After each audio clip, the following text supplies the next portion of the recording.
Hello and Happy New Year, and welcome to another episode of Public Comment. I'm Councilmember at Large Derek Green. The scourge of violence in our city unfortunately continues. We are witnessing the decimation of an entire generation. Our youth are killing and being killed at inconceivable rates, taking Philadelphia back to a level of violence that we have not seen in 32 years. As many community organizers and city officials try to hone in on viable solutions to end this epidemic, one group is really leading the charge. We'll sit down with Dr. Brian Ellis, board chairman and mentor for ManUpPHL, when Public Comment returns in one moment.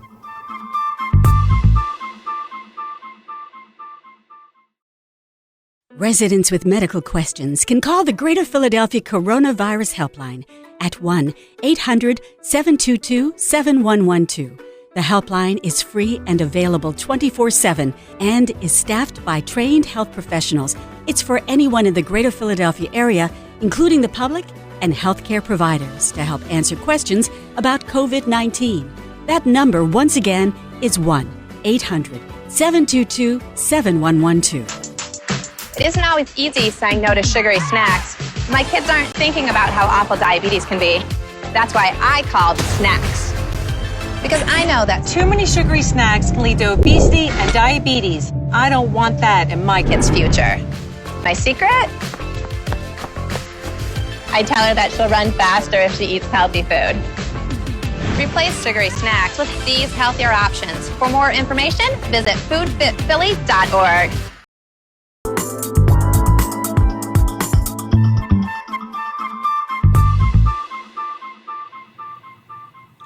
Welcome back to Public Comment. With us today is Dr. Brian Ellis. Now, Dr. Ellis is the board chairman of the Anti-Violence Initiative, ManUpPHL. In addition, he serves as the associate dean of academic programs at the LeBeau College of Business at Drexel University. He's also the executive director of the Goodwin College for Evening and Professional Studies at Drexel. Dr. Ellis, welcome to Public Comment. Yeah, thank you for having me. Now, the work that you're doing with ManUpPHL, you recently did a study, really listening to the streets and talking with some of the young people, young men in particular, who were involved in the violence that we see in the city of Philadelphia. So what was your experience in doing this academic study and talking to young people impacted by gun violence? Yeah, I thought it was really important that we conducted this type of study. You know, for a long time, I think many of us, we come up with solutions and recommendations. But we need to ask ourselves the questions. Have we ever talked to the young people that are, quite frankly, perpetrators and victims of this type of violence? So we thought it would be smart to do a academic study. I have a research background and really hold these focus groups to kind of listen to the streets and listen to what the young men were telling us. And most importantly, from this study, they also shared with us some recommendations, which was really important and critical as we kind of move this forward. Now, what were some of the themes that you saw that came out of that study? Because I think that really provides some insight regarding some of the issues and concerns we see in our city. Yeah, I mean, a lot of these themes won't be surprising to many, but again, when you dive deep into research, these are what really emerged, and these are things that we need to act upon. So there were about 8 themes that we identified in total. Number one being trauma. Quite frankly, these young folks are, suffering from trauma, and we need to kind of find a way to kind of support them in that regard. Another theme was family influence. It was interesting because, we talked about praying grandmoms and we talked about the influence from fathers and uncles and people in the community was really important. A third theme was relationships, and for me, this kind of stood out just because when we think of relationships, I thought about that familiar relationships, but they were really talking about relationships within their communities, with their peers and their friends, which hold a lot of weight. Another theme was self-worth. A lot of these young folks, there's this internal sense of not being good enough, and that emerged as well, talking to these young men through the study. Communal limitations was the 5th theme. And communal limitations, there's an infrastructure that breeds poverty and crime and some of the things that we're seeing on a daily basis. The 6th theme was communications. We know communications is a vibrant part of everyday living, and the lack thereof creates challenges within our communities. Another theme was formal education. Not to be overly critical, but we know there's some challenges in public education. And, the fact that these young men were able to identify education as a barrier, speaks a lot. And then lastly, it was real-time engagement. Being able to meet these young folks where they are.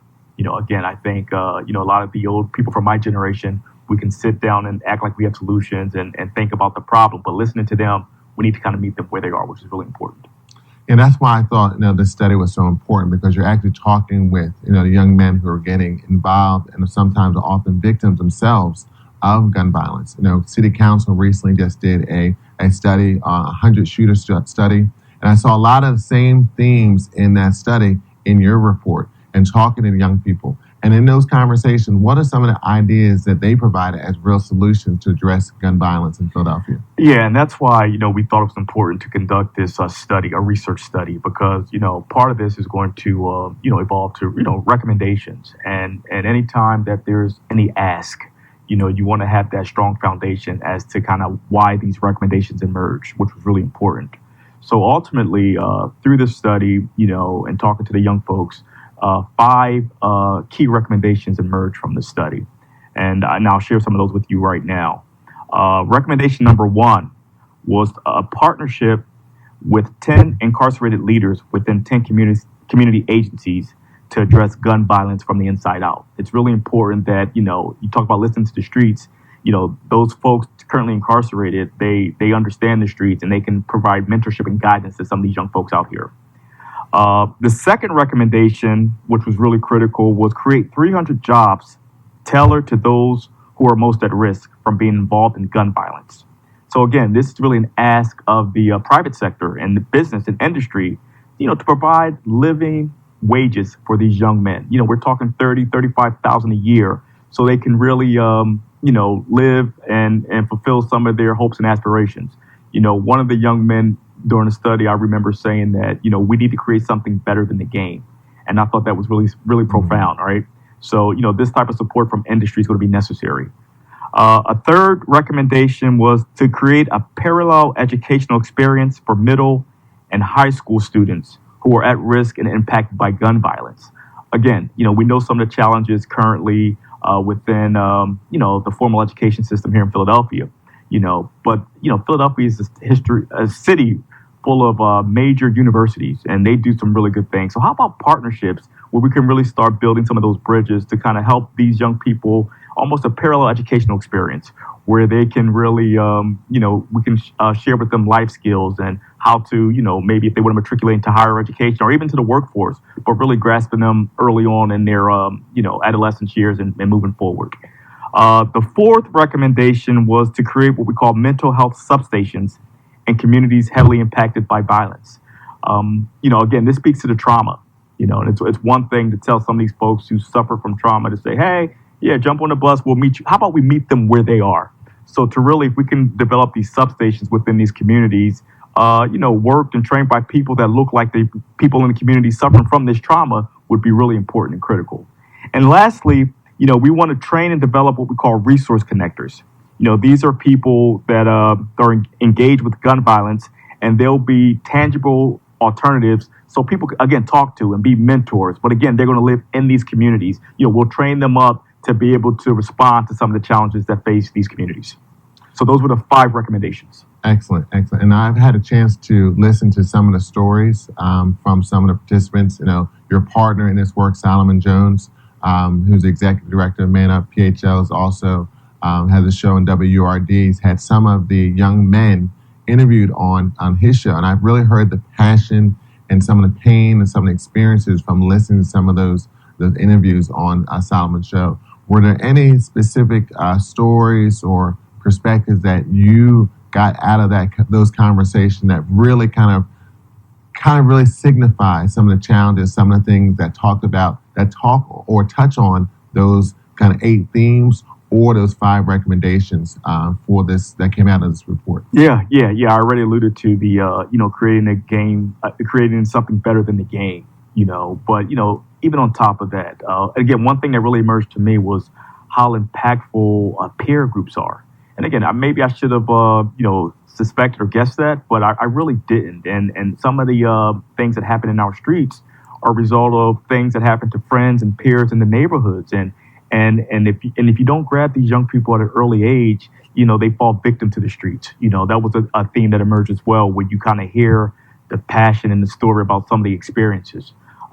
Trauma, mental health is real. I think, to hear these young men really pour their hearts out. And I think for me, what was most impactful from some of these conversations was the fact that, I think they understand and recognize people want to help, and I think it was really important for us to, at a minimum, listen to them, but for them to be able to kind of share with us these experiences and come up with some real tangible recommendations, it was a win-win for everybody. Now, when you talk about peer influence, now what aspect or what influence did social media have in any of the conversations we're talking to young men? Because it seems like social media has really been a challenge that's helped to fuel, unfortunately, some of the gun violence and some of the challenges that some of the young men have been dealing with. Yeah. Some of the things that came through in the study was, how they use, how these young folks use Instagram as ways to identify and locate, different, people or individuals or groups. And a lot of the time, they use, this Instagram as almost like a GPS, to really identify maybe people that they have issues with or beefs with. And, I come from a different generation. That was something that, before the study, I couldn't even fathom. But, a lot of people, they go to social media and they talk about the different licks, right? These are the things that, that's the language that they've been using to, if there's any beef within the neighborhoods or outside of the neighborhood, really using that as a platform to promote some of the things that we're trying to fight against. So, Dr. Ellis, thank you for this great work. If people want to learn more about how to get involved with ManUpPHL or want to support, or if they have a young person and wants to get involved, how would they do that? Yeah, I would tell you to start with on the website, ManUpPHL.org. It's a great opportunity. You'll see some of the great work that the group is doing. You'll get a chance to kind of read the study incomplete. And really just the website will kind of guide you to next steps as far as mentorship opportunities. And if you're a young man who really wants to get involved as well, the website will kind of direct you to how to do just that with telephone numbers and email addresses and so forth. So it's ManUpPHL.org. Well, Dr. Brian Ellis, thank you for being with us today on Public Comment. Thank you for the great work you're doing to help address gun violence in our city. And we'll be back with more Public Comment in one moment. Residents with medical questions can call the Greater Philadelphia Coronavirus Helpline at 1-800-722-7112. The helpline is free and available 24/7 and is staffed by trained health professionals. It's for anyone in the Greater Philadelphia area, including the public and healthcare providers, to help answer questions about COVID-19. That number, once again, is 1-800-722-7112.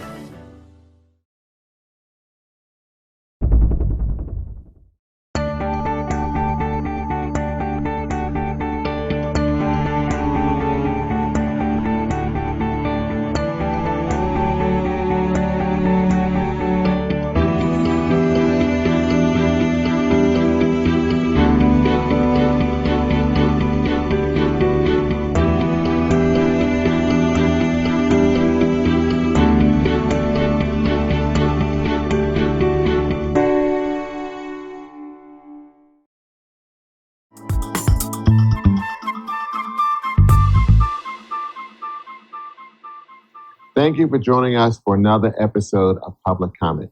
Next time, we'll delve into the budget process and the mayor's budget proposals for the upcoming fiscal year. Remember, your input is vital to the change and progress we wish to see in Philadelphia. This spring, tune in to budget hearings as they get underway on Comcast Channel 64 or Verizon Fios Channels 40 and 41.